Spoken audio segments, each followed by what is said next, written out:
तो अब हमने यील्ड बढ़ाने का एक मेथड देख लिया जो हमने पढ़ा मल्टीपल क्रॉपिंग का। मल्टीपल क्रॉपिंग में हम डिफरेंट डिफरेंट सीजन में अलग अलग क्रॉप्स उगा रहे हैं जिससे की वजह से हमारी प्रोडक्शन बढ़ती जा रही है। अब दूसरा मेथड होता है हमारा modern farming methods. Modern farming methods में क्या होता है, हम अलग अलग तरीके की मॉडर्न टेक्निक्स का यूज करते हैं। जैसे पहली चीज है हम एच वाई वी सीड्स का यूज करते हैं। एच वाई वी सीड्स क्या होते हैं? H Y V seeds are called high yield variety seeds. High yield variety seeds जो है वो स्पेशलाइज सीड्स होते हैं जिनकी वजह से प्रोड्यूस जो होती है वो हमारी अच्छी निकल के आती है। ठीक है। पर ये सारी चीजें एक साथ करनी पड़ती हैं। ये नहीं कि आपने सिर्फ सीड्स यूज कर लिए, आपने उसके जो दूसरे तरीके हैं या दूसरे उसके सपोर्टिंग चीजें हैं वो आपने यूज नहीं करी। जैसे दूसरी चीज आती है आपके केमिकल फर्टिलाइजर्स, है ना, केमिकल फर्टिलाइजर्स का यूज होता है। तीसरी चीज होती है आपका पेस्टिसाइड्स का यूज होता है। इरिगेशन में डिफरेंट डिफरेंट तरीकों का यूज होता है और मॉडर्न मशीनरी का यूज होता है जैसे ट्रैक्टर्स वगैरह। अब हमने H Y V seeds use करे हैं लेकिन उसको जरूरत है केमिकल फर्टिलाइजर्स की, तो हमें केमिकल फर्टिलाइजर्स से प्रोवाइड कराने पड़ेंगे। नॉर्मल फर्टिलाइजर्स पे वो एच वाई वी सीड्स अच्छी प्रोड्यूस नहीं देगी। तो ये सारी चीजें एक साथ जब हम रखते हैं तो हमें एक अच्छी आउटपुट निकलती की आती है। ठीक है। तो ये एक बहुत अच्छा तरीका है लेकिन इसके कुछ ड्रॉबैक्स भी हैं, वो भी हम देखेंगे। तो you have seen that one way of increasing production from the same land is by multiple cropping. The other way is to use modern farming methods for higher yields. Yield is measured as crop produced on a given piece of land during a single season. एक particular season में कितनी crop produce हुई है एक particular land के ऊपर, वो हमारी यील्ड कहलाती है। ठीक है, प्रोडक्टिविटी की बात कर रहे हैं, प्रोड्यूस की बात कर रहे हैं simply. Till the mid 1960s, the seeds used in cultivation were traditional. अब मॉडर्न फार्मिंग मेथड्स तो हमने अभी अपनाने शुरू करे हैं कुछ 1960s के बाद, है ना। उससे पहले क्या होता था, बहुत ज्यादा अभी भी वैसे ट्रेडिशनल यूज तरीका भी यूज होता है और मॉडर्न फार्मिंग टेक्निक्स भी यूज होती है, मिक्सअप यूज होता है। पहले क्या होता था, ट्रेडिशनल मेथड्स में क्या होता था, बहुत ज्यादा नॉर्मल चीजें यूज की जाती थी। जैसे ट्रेडिशनल सीड्स, जो पुराने सीड्स रखे होते थे या नॉर्मल सीड्स यूज किए जाते थे जिसको पानी की भी कम जरूरत पड़ती थी। ठीक है। फार्मर्स जो है एज अ मैन्योर हम क्या यूज करते थे, काउ डंक। ठीक है, काउ डंक से हम मैन्योर बनाते थे, एज अ फर्टिलाइजर यूज करते थे, है ना। और पेस्टिसाइड्स वगैरह भी हम ऐसे यूज करते थे जिसकी वजह से हमारा फार्म जो है या प्रोड्यूस जो है उसको ज्यादा नुकसान ना हो, है ना। बहुत सिंपल चीजें यूज करते थे। The green revolution in the late 1960s, 1960s में जो 1959-58 के आसपास हमारा क्या आया, ग्रीन रिवॉल्यूशन आया, सॉरी 1950s और 60s के बीच में, है ना। तो उसमें हुआ क्या, इंडियन फार्मर्स को एक चीज बताई गई कि यार एच वाई वी सीड्स का हम यूज करेंगे तो हमारी वेराइटी जो है वो बहुत अच्छी निकल के आएगी, उसकी प्रोड्यूस जो है वो बहुत अच्छी निकल के आएगी। तो ग्रीन रिवॉल्यूशन के थ्रू ही एच वाई वी सीड्स का यूज हुआ। ठीक है। उसमें वही एक ट्रांजिशन फेज था जहाँ पे हम ट्रेडिशनल मेथड से एक अच्छे मेथड को जिसमें हम एच वाई वी सीड्स वगैरह यूज कर रहे हैं उसमें हम शिफ्ट हुए थोड़ा सा, जिसकी वजह से हमारी प्रोड्यूस बढ़ सके, क्योंकि हमारी पॉपुलेशन बढ़ गई है, हमें ज्यादा प्रोड्यूस की जरूरत है। Compared to the traditional seeds, the H5V seeds promise to produce much greater amounts of grains on a single plant. एक ही सिंगल प्लांट में बहुत अच्छा प्रोड्यूस मिलता है हमें। As a result the same piece of land would now produce for a larger quantities of food grains that was possible earlier. इतना पहले produce नहीं दे पाता था लेकिन अब अच्छी प्रोड्यूस हो रही है पर्टिकुलर प्लांट के ऊपर। H Y V seeds however needed plenty of water and also chemical fertilizers and pesticides to produce best results। अगर एच वाई वी सीड्स के आपको बेस्ट रिजल्ट चाहिए तो हमें वाटर की सप्लाई अच्छी रखनी पड़ेगी, इरिगेशन फैसिलिटी अच्छी रखनी पड़ेगी, केमिकल फर्टिलाइजर्स अच्छे से यूज करना पड़ेगा, पेस्टिसाइड्स को अच्छा यूज करना पड़ेगा, है ना। और एक वाटर, इन तीनों चारों चीजों को अच्छे से यूज करेंगे तभी वो अच्छी प्रोड्यूस देंगे H Y V seeds. Higher yield variety were possibly only from the combination of H5V seeds। Higher yield जो है वो combination अगर हम करेंगे इन चीजों का, H5V seeds का, irrigation का, chemical fertilizer का और pesticides का, तभी हमें एक अच्छी yield मिलेगी। Farmers of Punjab, Haryana and Western Uttar Pradesh were the first to try out the modern farming methods in India। ये चीज इंपॉर्टेंट है, ये लाइन याद रखना, कौन कौन से स्टेट्स के फार्मर्स ने पहले इनिशिएट किया था, मतलब स्टार्ट की थी चीजें। H5 सीड्स का यूज करना या हाई यील्ड वैरायटी और मॉडर्न मतलब मॉडर्न टेक्निक्स का यूज करना कहाँ पे शुरू हुआ था? सबसे पहले पंजाब में, हरियाणा में और वेस्टर्न उत्तर प्रदेश में। The farmers in these regions set up tube wells for irrigation. Irrigation के लिए ट्यूब वेल्स लगा ली उन्होंने। Made use of H5 seeds का यूज करा, केमिकल फर्टिलाइजर्स का यूज करा, पेस्टिसाइड्स का यूज करा फार्मिंग में अपनी। Some of them brought farm machinery भी लेकर आए, जैसे tractors and threshers, which made plowing and harvesting faster. They were rewarded with high yield of wheat, और उन्होंने देखा कि यार अच्छी वैरायटी हुई है। वहां पे एक एक्सपेरिमेंट करा, मतलब कहाँ से स्टार्ट हुआ था? इन तीनों स्टेट्स में स्टार्ट हुआ था। वहां पे जब उन्होंने सारी चीजें यूज करके देखी, उन्हें एक अच्छी वैरायटी और एक अच्छी प्रोडक्टिविटी यील्ड दिखी, है ना। In Palampur the yield of wheat grown from traditional varieties was 1300 kg per hectare. Palampur में भी जब नॉर्मल यूज करते थे, नॉर्मल ट्रेडिशनल मेथड से, तो वैरायटी जो निकल के आती थी वो 1300 किलो पर हेक्टेयर निकल के आती थी। लेकिन जब H5 सीड्स का यूज कर रहा, मॉडर्न टेक्निक्स का यूज कर रहा, तो 3200 पर हेक्टेयर निकल के आने लगी यील्ड, है ना। There was a large increase in the production of wheat. Farmers now had greater amounts of surplus wheat to sell in the markets. अब प्रोडक्शन बढ़ गई है, तो क्या हुआ? अपने कंजप्शन के लिए कम रहेगा ना। अब हमने बताया था ना कि सरप्लस जो होता है वो जाके मार्केट में सेल कर देते हैं फार्मर्स। तो अब जो सरप्लस है वो क्वांटिटी बढ़ गई, क्योंकि कंजम्पशन तो हमारा सेम ही रहेगा, पर जो एक्स्ट्रा हमारा बच रहा था वो और ज्यादा बचने लगा, तो हम ज्यादा मार्केट में बेचने लगे, जिसकी वजह से फार्मर्स को बहुत फायदा होने लगा। ओके,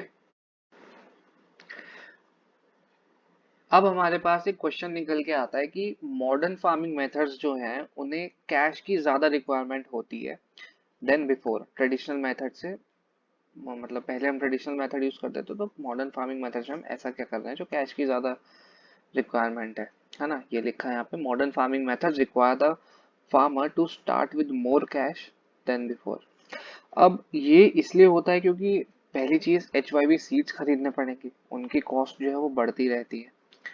दूसरा, इरिगेशन फैसिलिटीज जो है उसके लिए हमें पूरा प्लांट सेटअप करना पड़ेगा, हमें ट्यूबवेल लगानी पड़ेगी।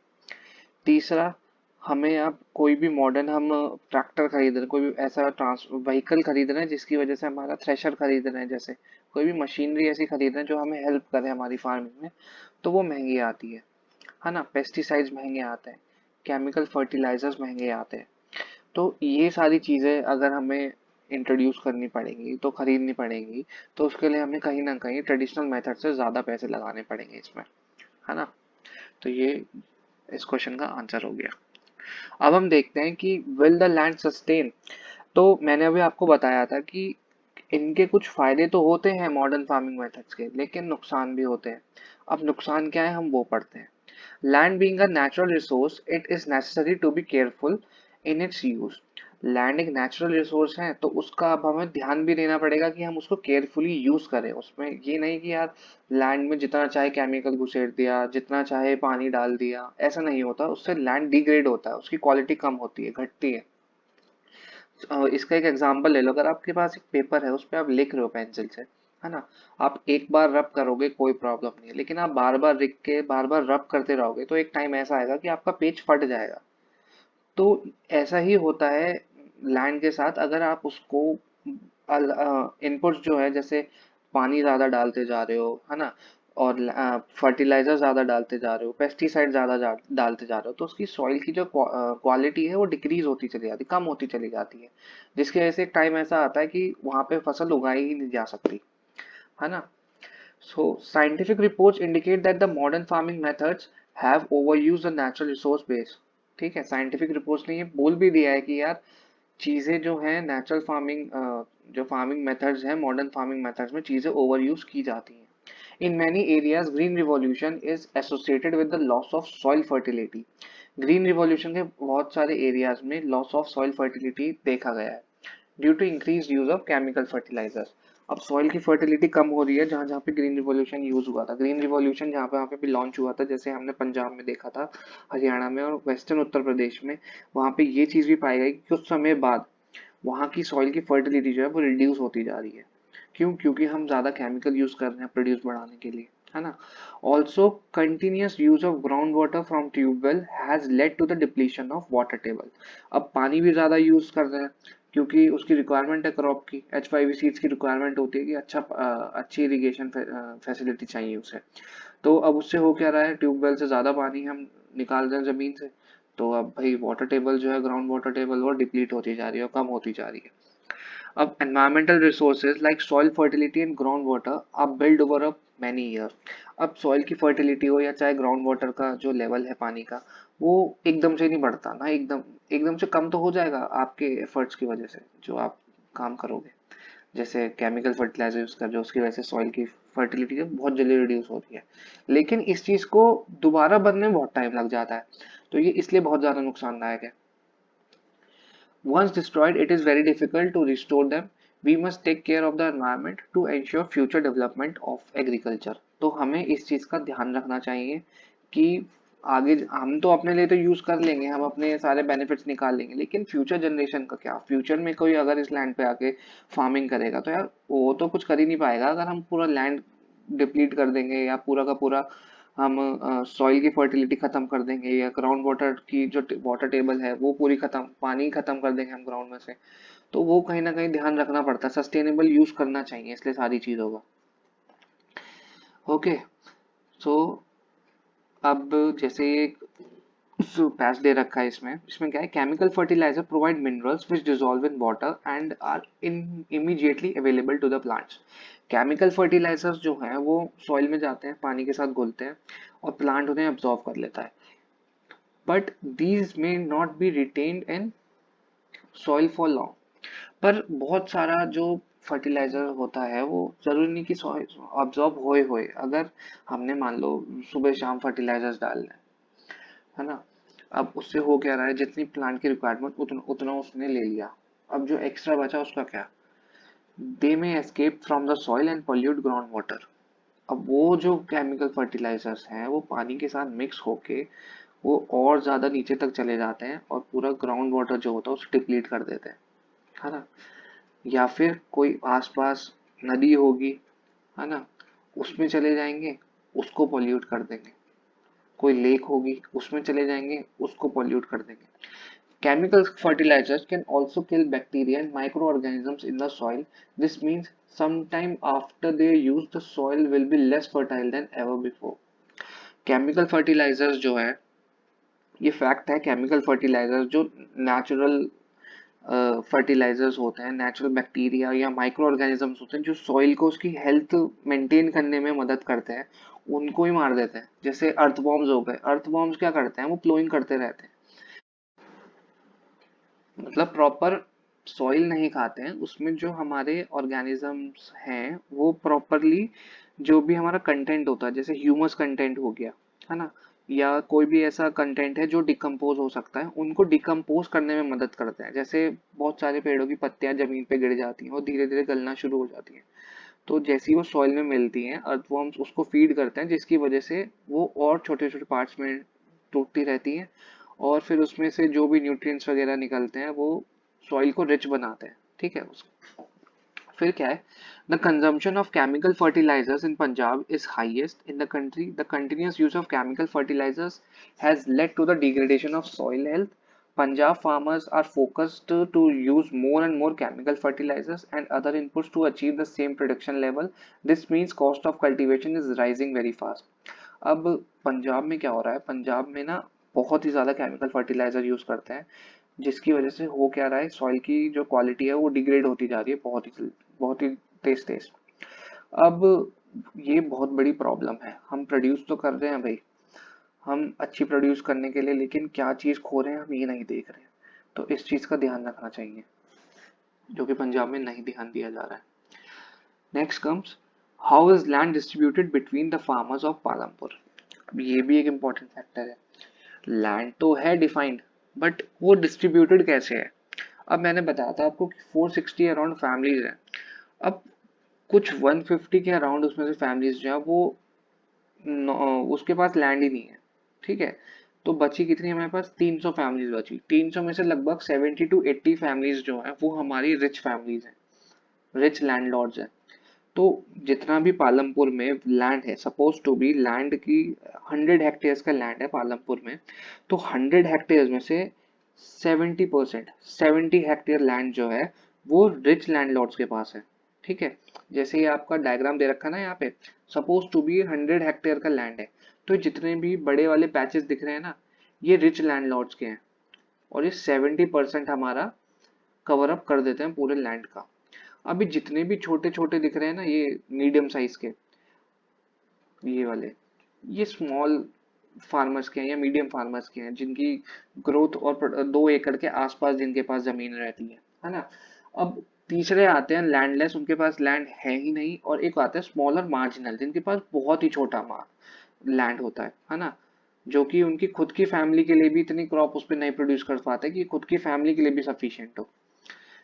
Okay, so you must have realized how important land is for farming. Unfortunately, not all the people engaged in agriculture have sufficient land for cultivation. In Palampur, about one third of the 450 families are landless. That is 150 families, most of them Dalits, have no land for cultivation. अब जितने भी लोग cultivation कर रहे हैं, सबके पास land नहीं है। लगभग 150 फैमिलीज के पास तो है ही नहीं बिल्कुल भी, जो बेसिकली दलित से बिलोंग करते हैं। Of the remaining families who own land, 240 families cultivate small plots of land less than 2 hectares in size. अब ये स्मॉल प्लॉट्स है, ये 2 हेक्टेयर से भी छोटे छोटे हैं। 240 families, majority of the families के पास प्लॉट्स यही हैं, है ना। और जो बाकी के कुछ परसेंट, 10, 15, 20% लोग बचते हैं जो कि रिच हैं, उनके पास सारा लैंड है बड़ा बड़ा। Okay, in 1960, Gobind was a farmer with the 2.25 hectare of large unirrigated land. With the help of his 3 sons, Gobind cultivated the land, though they didn't live very comfortably. The family managed to feed itself with a little bit of extra income from one buffalo that the family possessed. Some years after Gobind's death, this land was divided among his 3 sons, which each one has now a plot area of 0.75 hectare in size. Even with improved irrigation and modern farming methods, Gobind's sons are not able to make a living from their land. They have to look for additional work during part of the year. अब ये एक particular story बता रहा है कि जो fragments हो जाते हैं, लैंड को और ज्यादा तोड़ देते हैं, उसकी वजह से नुकसान ही होता है। अब गोबिंद था 1960 में, उस पर 2.25 हेक्टेयर का एक अच्छा खासा बड़ा अनइरिगेटेड लैंड था, है ना। 2.25 हेक्टेयर से अच्छा लैंड होता है, ठीक है, लेकिन वो मोस्टली अनइरिगेटेड रहता था, है ना, जिसकी वजह से प्रॉपर क्रॉप्स उस पर उग नहीं पाती थी, है ना, इतना ज्यादा अच्छा लैंड नहीं था। तो उनको अपनी फैमिली को सपोर्ट करने के लिए एक अदर एक्टिविटी में भी घुसना पड़ा, दैट इज उनके पास एक बफलो थी, तो वो उसकी मिल्क वगैरह बेचते थे, मिल्क प्रोडक्ट्स वगैरह बेचते थे, उसकी वजह से अपना मिलजुल के घर चलाते थे। अब उसके 3 लड़के भी थे, तो गोविंद की डेथ के बाद वो जो प्लॉट था वो 3 पार्ट्स में डिवाइड हो गया, वो और छोटा 0.75 हेक्टेयर पर लड़के के पास आ गया अब उसके। तो 2.25 में एक फैमिली का गुजारा नहीं हो रहा था, अब तो 3 फैमिलीज हो गई तीनों लड़कों की, तो वो तो बिल्कुल भी नहीं हो सकता, जिसकी वजह से गोविंद के बच्चों को भी एडिशनल वर्क करना पड़ता था during different parts of the year. जब ग्रो करना है उस पर कुछ कुछ सीजन में उन्होंने ग्रो करा, दूसरे सीजन में उन्होंने कुछ और काम करा, ये चलता रहता था। You can see the large number of small plots scattered around the village in the picture. These are cultivated by the small farmers. On the other hand, more than half of the area of the village is covered by the plots that are quite large in size. In Palampur, there are 60 families of medium and large farmers who cultivate more than 2 hectares of land. A few of the large farmers have land extending over 10 hectares or more. ठीक है, कुछ 60 families ऐसी हैं जो large hectare रखती हैं, 2 hectare से ज्यादा का लैंड रखती हैं, लेकिन कुछ ऐसी फैमिलीज हैं जिनके पास 10 से ज्यादा, 10 हेक्टेयर से ज्यादा का लैंड है, तो वो बहुत ही अल्ट्रा रिच है एक तरीके से। अब जैसे आपको ये पर्टिकुलर पाई चार्ट दे रखा है, इसमें क्या दे रखा है, कल्टीवेटेड एरिया है ये, और इधर की साइड राइट हैंड साइड पे हमारा क्या, नंबर ऑफ फार्मर्स। अब मार्जिनल स्मॉल फार्मर्स जो है वो 85% है, मतलब 100 में से 85 जो है वो स्मॉल और मार्जिनल फार्मर्स ही हैं, और सिर्फ 15 जो है वो मीडियम और मीडियम और लार्ज फार्मर्स हैं, बड़े फार्मर्स हैं। लेकिन जो लैंड है वो लगभग 55% जो है वो सिर्फ 15% लोगों के पास है। ये जो 55% जो लैंड है वो सिर्फ 15% रिच लोगों के पास है, और बाकी का जो 44% लैंड है वो 85 जनों के पास है। ठीक है, मतलब कम लोगों के पास बड़ा लैंड है क्योंकि वो रिच है, लेकिन जो पॉपुलेशन ज्यादा है उनके पास बहुत ही छोटे छोटे प्लॉट्स हैं, इसलिए कम कल्टिवेटेड एरिया उनके पास। Okay, now comes who will provide the labour. अब हम लेबर पे आ जाते हैं। After land, labour is the next necessary factor of production. बताया था मैंने 4 फैक्टर ऑफ प्रोडक्शन, लैंड के बाद लेबर, फिर अपने कैपिटल वगैरह। सो लेबर कौन प्रोवाइड कराएगा? Farming requires a great deal of hard work. Small farmers along with their families cultivate their own fields. Small farmers जो होते हैं वो अपनी फैमिलीज के साथ ही अपने फील्ड्स को प्लो करते हैं, कल्टीवेशन करते हैं वहां पे। दस they provide the labour required for farming themselves. तो खुद के लैंड पे वो खुद ही लेबर बन के काम करते हैं, ठीक है। पर मीडियम ऑफ लार्ज फार्मर्स जो है वो हायर करते हैं किन्हें? फार्म लेबरर्स को, to work on their fields. कुछ ऐसे भी लोग थे ना जो लैंडलेस थे, अब वो लोग इनके फार्म, बड़े लोगों के फार्म्स पे काम करते हैं as a land labourers. Okay, farm labourers come either from landless families और families cultivating small plots of land. अब जिनकी या तो फैमिली बड़ी है, लैंड छोटा है, उनके घर से आ जाएंगे, या फिर जिनके पास लैंड ही नहीं है उनके घर से तो आने ही आने हैं। Okay, unlike farmers, farm labourers do not have a right over the crops grown on the land. Farm owners के पास तो भाई राइट रहता है कि जो भी क्रॉप उसके फार्म पे उग रही है वो उनकी ही है, लेकिन लेबरर्स के पास नहीं है। लेबरर्स को सिर्फ उनके दिन की दिहाड़ी दे दी जाती है, बाकी सारी की सारी जो क्रॉप की प्रोडक्शन हुई है वो किसकी होती है? ओनर की होती है। Instead they are paid wages by the farmers for whom they work. Wages can be in cash और इन काइंड। एग्जांपल, क्रॉप दे दिया, पैसे दे दिए, किसी भी तरीके से हो सकती है। Sometimes labourers get meals also.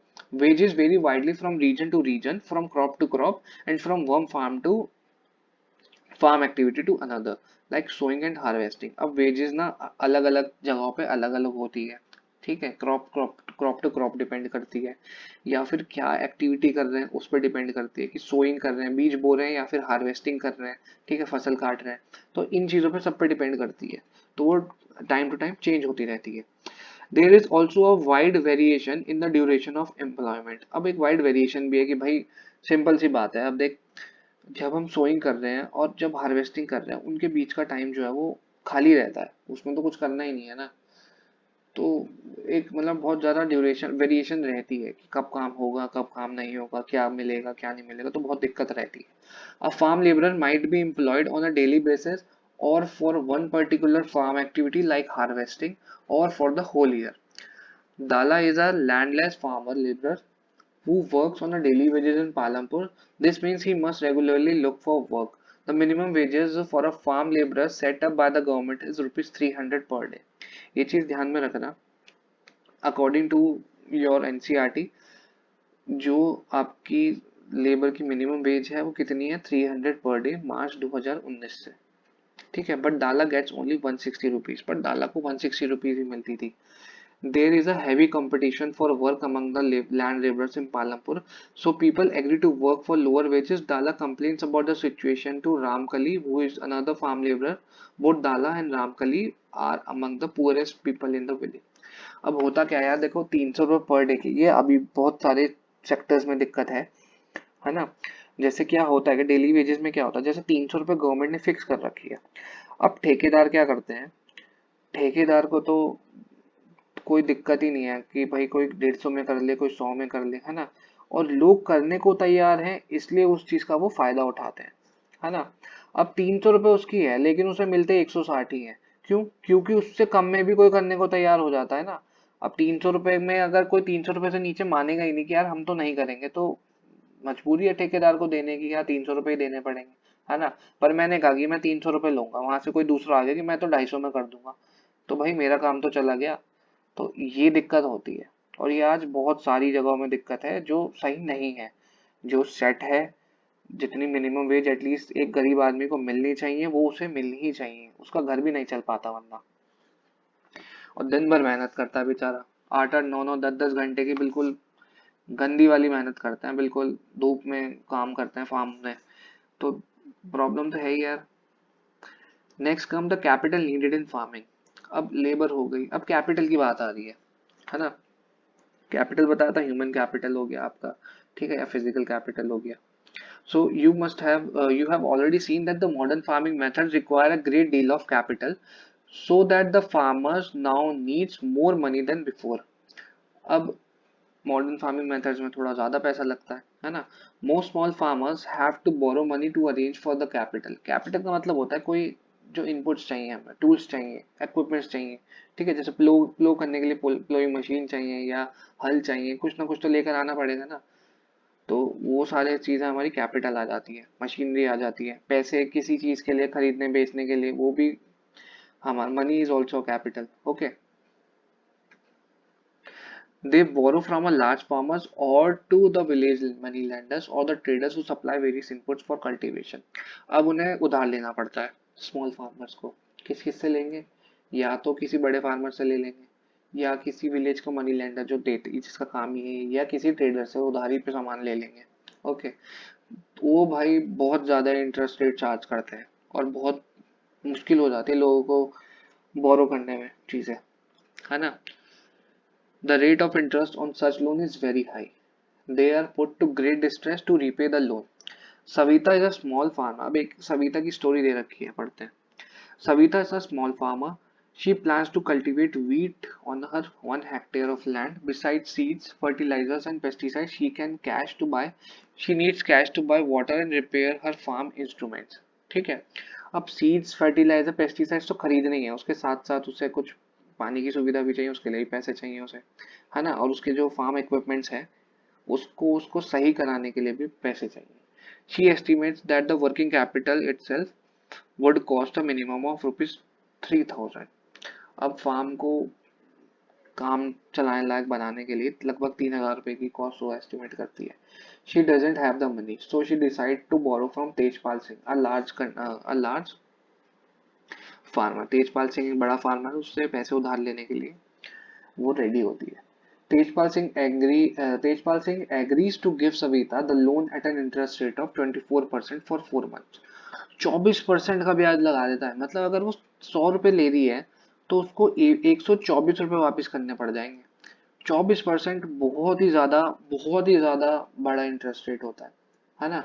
तो एक तो वो बेचारे वैसे ही गरीब हैं, 100 रुपए चुकाने में भी उनको दिक्कत होगी, ऊपर से उनकी जरूरत का फायदा उठाते हैं ये बड़े मनी लेंडर्स, और ऐसे नुकसान होता है लोगों को, और ऐसे लोग मतलब कहीं ना सुसाइड कर लेते हैं. फार्म सुसाइड ना बेसिकली बहुत ज्यादा जगहों पे इन रीजंस की वजह से होती है, विच इज अ बिल्कुल ह्यूमन नहीं रहता ये, है ना. ह्यूमैनिटी नाम की कोई चीज नहीं रहती ऐसे लोगों के साथ जो इतना ज्यादा इंटरेस्ट चार्ज वगैरह करते हैं. Which is a very high rate sorry which is a very high interest rate. Savita also has to promise to work on his field as a farm laborer during the harvest season of ₹100 per day. Savita को ये भी promise करना पड़ेगा कि जब भाई harvest season आएगा उसे ₹100 पर डे पे भी काम करना पड़ेगा. गवर्नमेंट ने 300 रुपए दिहाड़ी तय कर रखी है, तो उसे एक तो 24% का उसे वो देगा, इंटरेस्ट रेट दे दिया. ऊपर से दूसरी दूसरी बात उसके सामने रख दी, दूसरी कंडीशन उसके साथ सामने रख दी कि जब हार्वेस्टिंग टाइम आएगा तो जो 100 रुपए में मेरे अंदर काम करना पड़ेगा मेरे फार्म पे. बताओ, जहां वो उस हार्वेस्टिंग पीरियड में 300 रुपए में काम करती, उसके ऊपर कंडीशन डाल दी कि तेरे को सिर्फ 100 रुपए मिलेंगे उस टाइम पे. तो ये भी 200 रुपए का तो नुकसान हो गया उसका. As you can tell, this wage is quite low. Savita knows that she will have to work very hard to complete harvesting on her own farm and then work as a farm laborer for Tejpal. अब उसे खुद के farm पे भी काम करना पड़ेगा और उसे तेजपाल के फार्म पे भी जाके काम करना पड़ेगा, तो बहुत ज्यादा दिक्कत होगी उसे, और लेकिन उसके लिए उसको बहुत ज्यादा हार्ड वर्क करना पड़ेगा. And then work as a farm laborer or for Tejpal Singh. The harvest time is a very busy time. As a mother of 3 children, she has a lot of household responsibilities. Savita agrees to these tough conditions as she know getting a loan is difficult for a small farmer.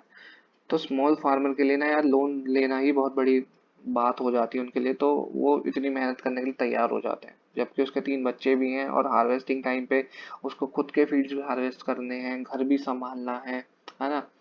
उसको अब तेजपाल सिंह के farm पे भी जाके काम करना, तो लेकिन वो तैयार हो जाती है लोन लेने के लिए. लेकिन अब बहुत ज़्यादा कंडीशन वैसे सुधर गई हैं, गवर्नमेंट लोन देती है अच्छा खासा, बहुत सारी पॉलिसीज चलती हैं, उस चीज़ की खैर कोई टेंशन नहीं है, आपके सिलेबस में नहीं है। In contrast to the small farmers, the medium and large farmers have their own savings from the farming. They are thus able to arrange for the capital needed. How do these farmers have their own savings? You shall find the answer to the next section. Okay. We have read about the three factors of production: land, labor, and capital. How they are used in farming. Let us fill in the blanks. ये आप करना, सारी की सारी चीजें हो जाएंगी, कोई दिक्कत वाली बात नहीं है। ठीक है, हम आगे चलते हैं। कोई प्रॉब्लम आती है कमेंट्स में बता देना, मैं समझा दूंगा। सेकंड आती है sale of surplus farm products, है ना। अब फार्मिंग एक्टिविटीज में नॉन फार्मिंग एक्टिविटीज अभी देखेंगे बाद में, लेकिन फार्मिंग एक्टिविटीज का सबसे बाद में वाला काम आता है हमारा कि अब जो हमारे पास सरप्लस बच गई उसको अब बेचना है बाजार में। Let us suppose that the farmers have produced wheat on their land using the three factors of production. The wheat is harvested and production. Three factors कौन कौन से हो गए? लैंड, लेबर और कैपिटल। तीन चीजें की वजह से हमने प्रोड्यूस कर लिया, तीनों चीजें हमने पढ़ी हैं, पर प्रोडक्शन हो गई, अब उसे बेचना है बाजार में। The wheat is harvested and production is complete. What do the farmers do with the wheat? Farmers करेगा क्या wheat का? अपने पास रख लेगा कुछ अपनी फैमिली के लिए, बाकी का एक्स्ट्रा तो बेचेगा ना। They retain a part of the wheat for the family's consumption and sell the surplus wheat. Small farmers like Savita and Govind's sons, have little surplus wheat because their total production is small, and from this a sustainable share is kept for their own family needs. अब small farmers की small produce होती है ना, production की कम होती है, जिसकी वजह से वो कम ही सरप्लस बना पाते हैं। So it is the medium and large farmers who supply wheat to the market. तो बेसिकली जो क्वांटिटी आती है कहीं से, वो मीडियम और लार्ज फार्मर्स के थ्रू आती है इन द मार्केट, जो हम लोग खाते हैं खरीद के। In the picture 1.1 you see the bullock cart streaming into the market, each carrying loads of wheat. The traders at the market buy the wheat and sell it further to the shopkeepers in the towns and cities. अब market में गई, एक wholesale मंडी में गई, वहां पे local shopkeepers ने खरीद लिया, वो अपनी दुकान पे लाके सामान को नॉर्मल लोगों को बेच देंगे। ठीक है। Tejpal Singh, the large farmer, has a surplus of 350 quintals of the farm of the wheat from all his lands. He sells the surplus wheat at the Raiganj market and has a good earning. है ना, अभी हमने एक question पढ़ा था यहाँ पे कि कैसे वो सेविंग्स करते हैं, ऐसे करते हैं। सरप्लस ज्यादा है उनके पास, बेच दिया, अच्छी अर्निंग हो गई। What does Tejpal Singh do with this earnings? अब ये अपने अकाउंट में डाल देगा कुछ, और कुछ पैसा जो होगा वो लेंडिंग में दे देगा, जैसे सविता को उन्होंने उधार दिया था ना, ऐसे छोटे छोटे फार्मर्स को वो उधारी पे दे देगा और उनसे भी कमाएगा अच्छा इंटरेस्ट। ठीक है, तो यही सब दे रखा है इसमें। Like Tejpal, other large and medium farmers sell the surplus farm and products. A part of the earnings is saved and kept for buying capital for the next season। कुछ पार्ट जो होता है सेविंग्स का वो अगले साल, बड़े फार्मर्स है तो बड़े फार्मर्स को थोड़ा हिसाब किताब देखना पड़ता है कि अगले साल भी हमें प्रोड्यूस अच्छी चाहिए, प्रॉफिट्स चाहिए, तो उसके लिए हमें भाई पैसे बचा के चलने पड़ेंगे, जिससे हम कैपिटल में इन्वेस्ट कर सकें। Thus they are able to arrange for the capital for farming from their own savings. Some farmers might also use the savings to buy cattle, trucks, or to set up shops. As we shall see, these constitute the capital for non-farming activities. अब कुछ savings कर लेते हैं वो non farming activities में लगाने के लिए, है ना। अब हम पढ़ेंगे नॉन फार्मिंग एक्टिविटीज पालमपुर में। मैंने नॉन फार्मिंग एक्टिविटीज बताई थी आपको, डेयरी हो गई, है ना, आपका जो नॉर्मल ट्रेडर्स हो गए वो हो गया, है ना, आपका ट्रांसपोर्ट हो गया, ये सारी चीजें आपकी नॉन फार्मिंग एक्टिविटीज आती है। We have learned about farming as a main production activity in Palampur. We shall now take a look of non-farming production activities. Only 25% of the people working in Palampur are engaged in activities other than agriculture. अब वो कौन कौन सी है? सबसे पहले आती है हमारी डेयरी, द कॉमन एक्टिविटी, जो बहुत ही कॉमन है। लोग जो फार्मर्स होते हैं वो प्रोडक्शन के साथ साथ, फार्मिंग एक्टिविटी के साथ साथ भी डेयरी को अपना लेते हैं। Dairy is a common activity in many families of Palampur. People feed their buffaloes on various kinds of grass. है ना, and the jowar and bajra that grow during the rainy season.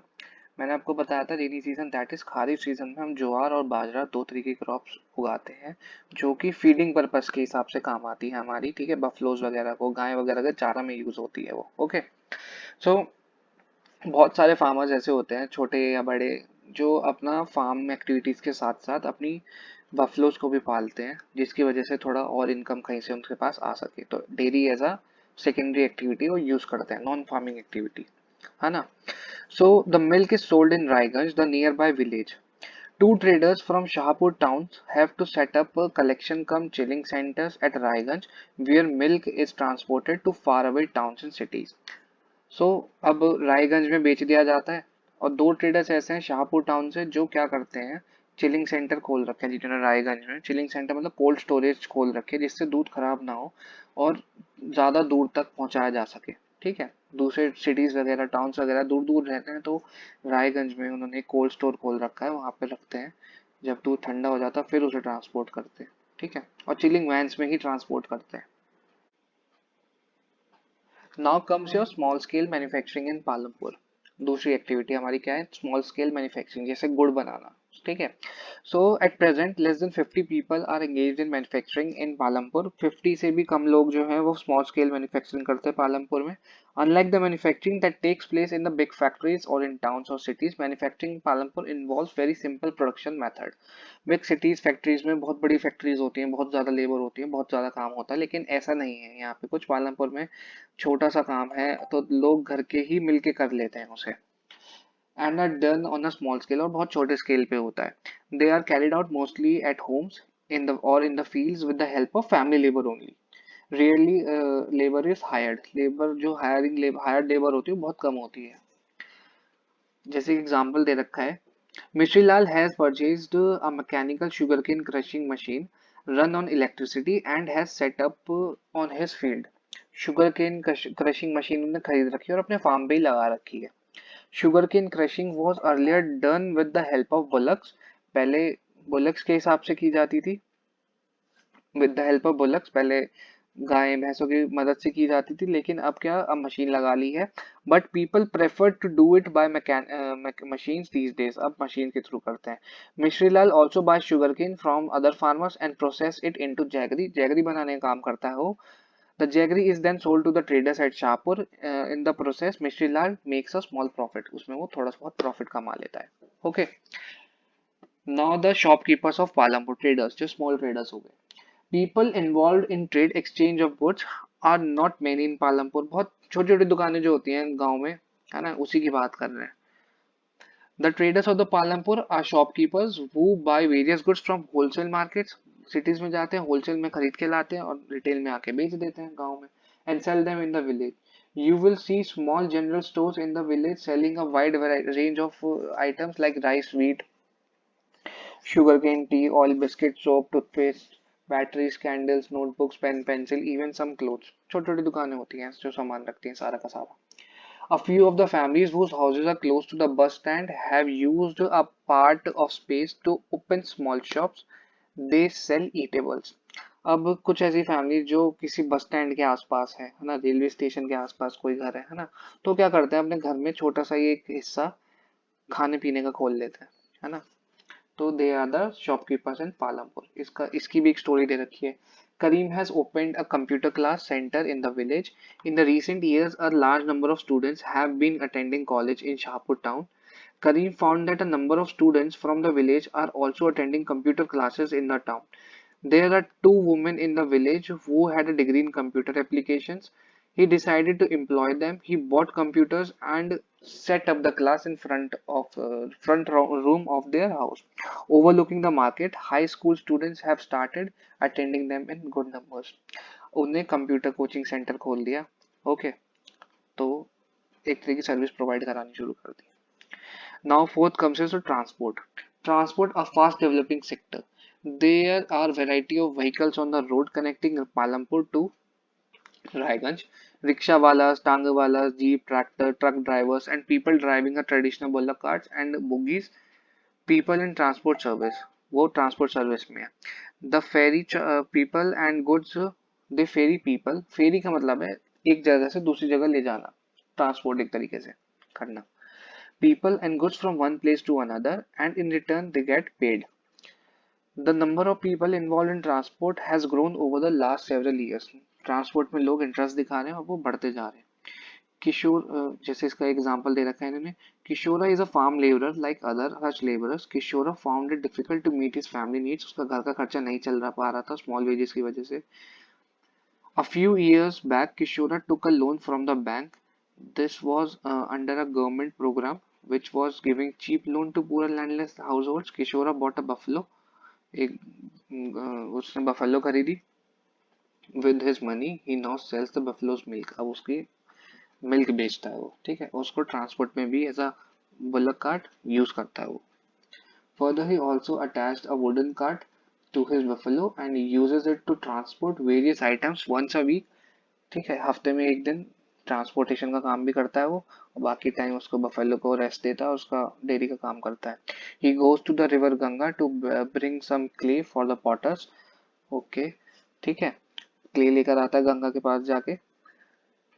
और sometimes he goes to Shahpur with the load of jaggery और other commodities. Every month he gets some work in transport. As a result, Kishora is able to earn थोड़ा सा ज्यादा, उसको फिर other source of income हो गई एक तरीके से इसकी है। तो इस तरीके से वो अपना खर्चा निकालता है। तो ये था the story of village Palampur, जिसके कुछ एग्जाम्पल्स थे बीच बीच में, और एक हाइपोथेटिकल विलेज स्टोरी के थ्रू हमने कंसेप्ट समझे कि यार कैसे कैसे हमें चीज़ें फार्म में प्रोडक्शन में कैसे कैसे क्या क्या फैक्टर्स होते हैं, वो कैसे हेल्प करते हैं, क्या फार्मिंग टेक्निक्स हैं, ठीक है। और जो हमारे मेथड्स हैं प्रोडक्शन के, वो दो तरीके की बता दी इन्होंने, farm as a farming method, farming activities, और नॉन फार्मिंग एक्टिविटीज बता दी कि एक विलेज में प्रॉपरली क्या सिस्टम रहता है इकोनॉमी से रिलेटेड, लोग कैसे पैसे कमाते हैं, क्या खर्चा करते हैं, उनको पैसे कमाने में क्या क्या चीज़ें इन्वॉल्व होती हैं उनमें, है ना। हमने ये सारी चीज़ें इस चैप्टर में पढ़ी। सो अब नेक्स्ट चैप्टर पढ़ेंगे हम इसके बाद इसका ही, है ना। उसके बाद हम पॉलिटी उठाएंगे। सो दूसरी वीडियो में मिलते हैं। इसको पढ़ना एनसीईआरटी में से ध्यान से, कोई भी कोई दिक्कत आती है इस चैप्टर में तो बताना कमेंट्स में। टिल देन कीप लर्निंग, और अपने जितने ज़्यादा दोस्तों के साथ हो सकता है चैनल को शेयर करना, सबसे बोलना सब्सक्राइब करें, जिससे कि आपको सारी वीडियोस टाइम पे मिलती रहें। और कोई भी मदद चाहिए हो किसी भी चीज़ से रिगार्डिंग स्टडीज़, तो वो मेरे को बताना, मैं कोशिश करूँगा कि वो आपको प्रोवाइड करा सकूँ, ठीक है। Thank you.